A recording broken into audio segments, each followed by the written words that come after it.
mucha prosperidad esos 4 años antes de que él me llamara a la escuela bíblica. Jamás el trabajo fue un estorbo para que yo no estuviera en su casa predicando porque tendríamos una misión o que estuviéramos en nuestra iglesia para congregarnos. Jamás, jamás. Dios fue fiel. Puse mi fe en su palabra, puse mi fe en Dios y Él se encargó. Hermanos, Dios es un Dios de milagros. Para ti es difícil que Dios te solucione ese problema, pero Dios es un Dios de milagros. La poca fe nos hace malinterpretar la palabra de Dios, nos hace minimizar la importancia que hay en cada mandamiento de Dios. Pon tu fe en la palabra de Dios, busca el reino de Dios y toda su justicia. No me puedes decir nada porque está en mi Biblia. No me puedes decir nada en contra porque yo lo viví, yo lo experimenté. Dios es un Dios real. Mis compañeros me decían: oye, tú nunca trabajas en domingo, ¿por qué nunca te toca trabajar en domingo? ¿Por qué nunca te toca trabajar turno de noche? ¿Por qué siempre tú turno de día si eres el más nuevo de los 12? Ellos mismos se respondían: es que tú eres de la religión y el gerente de la empresa consciente les da preferencia a los de la religión. Era Dios, hermano. Mostré un celo por el día del Señor. Creí que si Dios me lo mandaba, sí lo podía cumplir. Solamente hay que poner fe en ello, hermano. ¿Se acuerdan de hace unos días? Lo mencioné varias semanas. Lo mencioné, mencionaba dentro de las atrocidades que nuestro país vecino ha cometido. Nosotros también hemos cometido muchas atrocidades. Ellos cometieron la atrocidad de... Ellos pelearon primero para liberarse del yugo de Inglaterra. ¿Lo recuerdan? ¿Conocen la historia? A mí me encanta la historia, me gusta mucho la historia. Y después de luchar, de pelear, de defender su libertad, bueno, fueron liberados del yugo de Inglaterra, se independizaron los del país vecino nuestro, pero después cometieron la atrocidad de comprar seres humanos para volverlos esclavos. ¿Conocen esta historia? Y hubo gente que siempre estuvo en contra de ello, puesto que es un país con raíces realmente evangélicas. Hubo algunos que nunca estuvieron de acuerdo y llegó un momento en que algunos se levantaron en contra de la esclavitud y lucharon para abolirla. Hubo un presidente, Abraham Lincoln, quien pues realmente él mostró su desacuerdo en contra de la esclavitud. Lo mataron, yo pienso que fue por esa situación. Total, que muere ese presidente, la lucha sigue y al final de cuentas viene la emancipación y quedó abolida la esclavitud de la gente africana. ¿Recuerdan esto también? Bueno, las autoridades trabajaron para extender la noticia en todo el país. La historia revela que algunos dueños de esclavos se esforzaron para mantener a sus esclavos ignorantes de la verdad de que allá había sido abolida la esclavitud. Pero algunos esclavos africanos, a pesar de que supieron de que un gran presidente pagó el precio con su vida, de que por la libertad de ellos, de que se derramó mucha sangre para que ellos fueran libres, de cualquier manera ellos escogieron seguir siendo esclavos. Esto es algo tremendo. En lo espiritual, hermano, muchas veces es el caso de algunos de nosotros. Hermano, no solamente el Señor Jesús derramó su sangre para que hoy nosotros tuviéramos todos y cada uno de los mandamientos de Dios escritos en blanco y negro. Esta Biblia que tú tienes, hermano, el precio de esta Biblia, hermano, es la sangre de muchos, hermano, que dieron su vida por ella, para que nosotros tuviéramos libertad a través de ella. Y conoceréis la verdad, y la verdad os libertará. No me gusta que se diga, y la verdad te hará libre. No, el texto completo es, y conoceréis la verdad, porque yo puedo tener la verdad arrinconada en un ropero, y la verdad, aunque la tengo, aunque la tengo en casa, no me hace libre. Es es el conocimiento de la verdad. Es cuando yo la leo y la entiendo, la conozco. Es cuando yo vengo a la casa de Dios, se me predica, la entiendo y la conozco y la pongo por obra, que entonces yo voy a ser libre. Entonces hubo muchos negros en el lado sur del país vecino nuestro quienes, a pesar de que supieron todo esto con respecto a la libertad, ellos escogieron, hermano, seguir siendo esclavos. Un día me puse a razonar sobre eso. ¿Por qué ellos escogieron seguir siendo esclavos? ¿Saben cuál fue la respuesta que encontré? Que la verdad implica riesgo. Que la verdad implica poner fe, echar a andar la fe. Seguir en esclavitud es cómodo, hermano. ¿Qué pensaron ellos? Bueno, si seguimos siendo esclavos, pues sí, somos esclavos de alguien, pero tenemos casa, tenemos comida, tenemos calzado, tenemos vestido.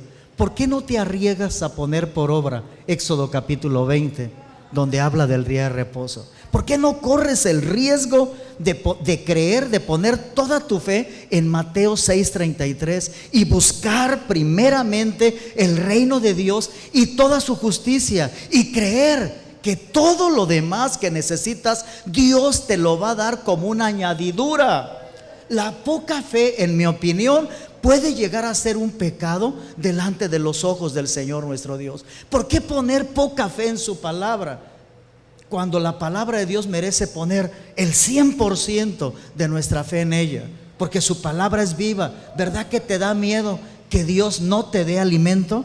¿Te da miedo perder esto, perder lo otro? Eso se llama poca fe, hermano. Y la poca fe nos va a llevar a minimizar la importancia que le debemos de dar en todos y cada uno de los mandamientos de Él. Todos los mandamientos de Él son grandes. Ay de aquel que diga que este mandamiento es pequeño y así lo enseñe, será también llamado pequeño allá arriba.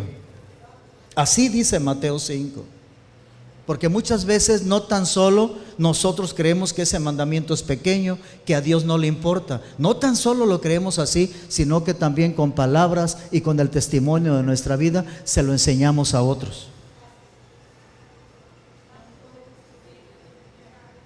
Entonces, la poca fe es un tremendo problema. Aquí estamos viendo poca fe aplicada a los mandamientos de Jesús, pero puede haber poca fe en relación a muchos aspectos de los principios del Señor nuestro Dios.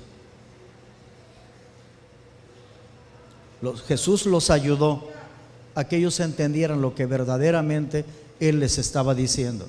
¿Cómo se los enseñó? A través de preguntas. Las preguntas lo ayudan a uno a buscar posibles respuestas. Nos llevan a buscar, y si nos esforzamos, si somos cristianos sinceros, nos llevan a buscar hasta encontrar la verdadera respuesta, en este caso a los mandamientos del Señor. Si no estás de acuerdo en lo que yo enseño, no lo tires al bote de la basura. Dobla tus rodillas, ayuna, dile a Dios: Dios, ¿realmente me estás hablando a través de ese hombre? ¿Realmente ese hombre lo que está diciendo es la verdad que me va a liberar, que me va a salvar? Es que la ignorancia, el diablo lo utiliza mucho, amados hermanos. La ignorancia de nosotros en relación a su palabra y a los mandamientos de Jesús, porque de esa manera Él estorba, Él detiene o impide, hermanos míos, hasta el final de nuestra vida, nuestro crecimiento en Cristo. Él ya no puede evitar que tú seas salvo. Tú y yo somos salvos por la gracia de Dios. Ya no vamos a ir al infierno si morimos al rato, tenlo por seguro, si guardas tu salvación. Pero si Él impide, por falta de conocimiento tuyo en la palabra de Dios, por no tener la suficiente palabra para ponerla en tu vida por obra, para que crezcas en la estatura del varón perfecto, si Él logra detener tu crecimiento en Cristo, ya te ganó. Llegarás a los nuevos cielos, llegarás cuando mucho a la nueva tierra, pero por falta de palabra no llegarás a ser parte de la esposa del Cordero, y entonces Él ya te ganó. No hay cosa más importante, hermano, después de ser salvos. Por favor, escúcheme con atención. Después de ser salvos, no hay cosa más importante que tener un lugar donde congregarse para recibir la bendita palabra de Dios. Tu casa, el día que te mueras, se queda. Tu carro también. Tu cuenta bancaria por igual. Observa los funerales. Va un auto delante llevando un féretro con un cuerpo adentro, y detrás gente a pie o en vehículos. pero nunca hemos visto un camión de mudanzas detrás de un funeral llevando todas las cosas del difunto para que él se las lleve allá al cielo. No te llevas nada. Lo único que dice mi hermosa Biblia, que lo único que te vas a llevar es la bendita palabra de Dios. Es todo lo que te vas a llevar. Y tú y yo vamos a ser medidos con ella, hermano.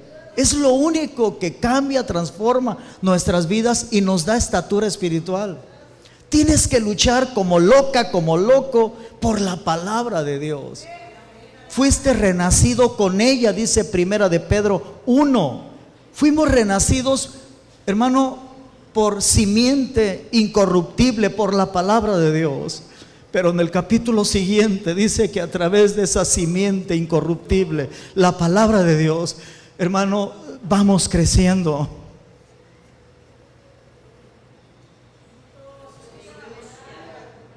¿Te das cuenta por qué amamos tanto la palabra de Dios? Porque al conocerla vamos siendo libres. Cada vez tras vez, más libres, más libres, más libres. Y conoceréis la verdad, y la verdad os libertará. Y si el Hijo os libertare, seréis verdaderamente libres. No seamos como esos africanos, que se derramó sangre para que ellos fueran libres y escogieron seguir siendo esclavos.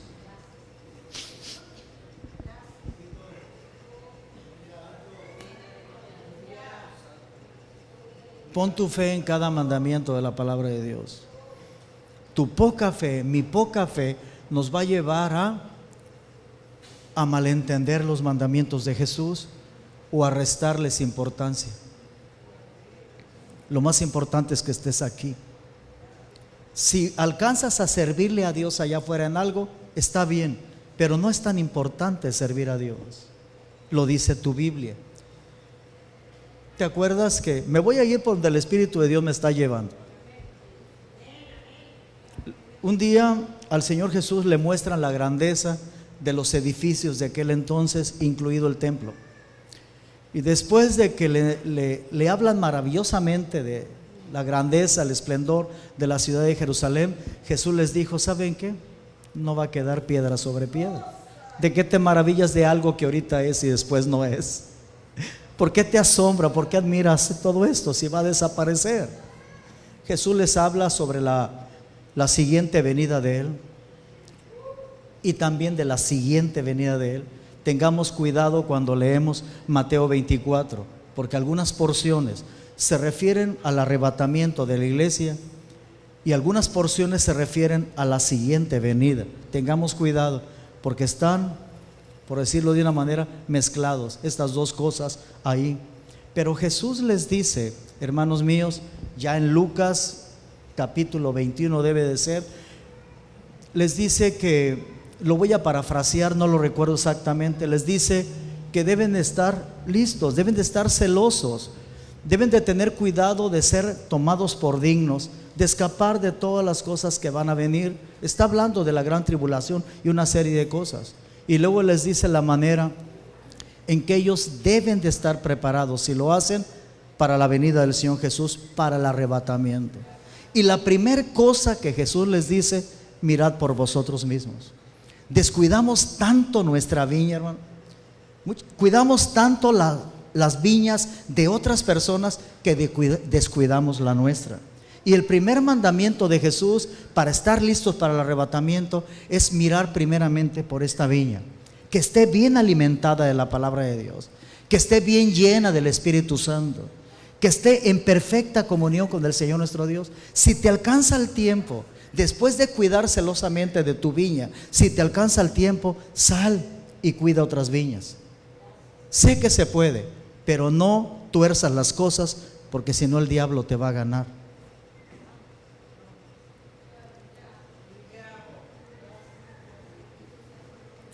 Yo cometí ese error al inicio de nuestro pastorado. Gracias a Dios que abrió mis ojos. Segunda pregunta que el Señor Jesús les hace: ¿no entendéis aún, ni os acordáis de los 5 panes entre 5,000 hombres, y cuántos cestos alzasteis? Ni de los 7 panes entre 4,000, y cuántas espuertas tomasteis. Así que Ellos tenían poca fe en los mandamientos de Jesús, pero con estas dos preguntas contenidas casi en una que el Señor Jesús les hace, claramente podemos ver que ellos también tenían poca fe en la capacidad que Jesús tiene para proveer y suplir todas las necesidades que tú y yo tenemos. Dios te bendiga. Bienvenida, qué bueno que estás aquí, qué bueno que están aquí todas. Poca fe. Versículo 11. ¿Cómo es que no entendéis que no por el pan os dije que guardaseis que os guardaseis de la levadura de los fariseos y de los saduceos? A raíz de esas tres preguntas, las mentes de estos hombres, que tenían principios bíblicos sembrados en ellos, empezaron a razonar, empezaron a pensar, empezaron a buscar posibles respuestas a las preguntas del Señor Jesús, hasta que le dieron al clavo. Y el versículo 12 dice que entonces entendieron que no les había dicho que se guardasen de la levadura del pan natural de los saduceos y de los fariseos. Hermano, híjole, a veces cómo nos atontamos, ¿no? Jesús no tenía nada en contra del pan natural de los fariseos. Cuando menos hace un rato encontré que en 3 ocasiones Jesús asistió a casas de fariseos porque lo invitaron a comer pan. Los discípulos andaban con él, estuvieron en esas casas también, comiendo el pan natural. Con ese detalle era bastante fácil que ellos entendieran que la verdad que él estaba hablándole era espiritual, se refería al pan espiritual de los saduceos y fariseos y no al pan natural, porque el mismo Jesús había comido de ese pan. Pero a raíz de las preguntas y que él les hizo ver que tenían poca fe en sus mandamientos, poca fe, amados hermanos, en él como un proveedor, esto les abre los ojos. Y dice el versículo 12 que entonces ellos entienden que no les había dicho que se guardasen de la levadura del pan, sino de la doctrina de los fariseos y de los saduceos. Fariseos y saduceos. ¿Cuál es el riesgo? Ahora yo soy el de las preguntas. ¿Cuál es el riesgo de este tipo de levadura o de este tipo de doctrina?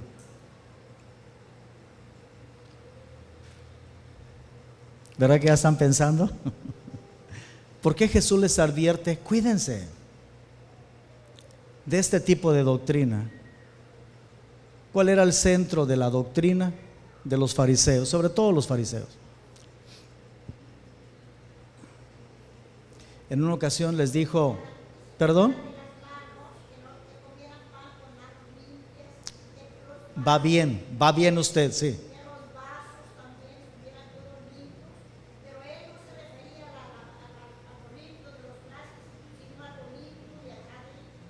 Correcto. ¿Cuál era lo peligroso, lo grave de la doctrina de esta gente, de los fariseos concretamente? En que realmente su justicia era solamente externa y no interna. En pocas palabras, hipocresía, ¿no? Se jactaban de tener la verdad. Se jactaban de ser unos amadores, unos defensores, unos buscadores de la verdad, pero realmente eran quien más rechazaron la verdad viviente llamada Jesucristo. ¿Por qué? Porque cambiaron la verdad de Dios por sus tradiciones, por sus reglas, por sus mandamientos carnales. Cuando aquí te enseñe algo que no está fundamentado en la palabra de Dios, no lo creas, no lo vivas, no lo practiques. Pero la poca fe nos lleva, hermanos míos, a no tener cuidado o a no estar conscientes del riesgo de estar escuchando otras doctrinas que están llenas de este tipo de levadura. Un día le dije yo a Dios, y así lo enseño en todas las iglesias, aprovecho para enseñártelo: el mensaje de la esposa contiene todo lo que un ser humano necesita para ser salvo y llegar a la santa ciudad y ser la esposa del Cordero, un hijo manifestado, un mayordomo de su nombre o un sacerdote del Dios Altísimo según el orden de Melquisedec. No le falta nada a este mensaje, hermano mío, que necesitemos para poder alcanzar eso. Entonces, ¿para qué andar escarbando y comiendo levadura por otro lado? ¿Para qué, hermanos? La poca fe nos lleva a no estar conscientes de lo peligroso de esta levadura. ¿Me explico? Y cómo me gustaría tener más tiempo para seguirle, pero ahí lo vamos a dejar. Vamos a ponernos de pie.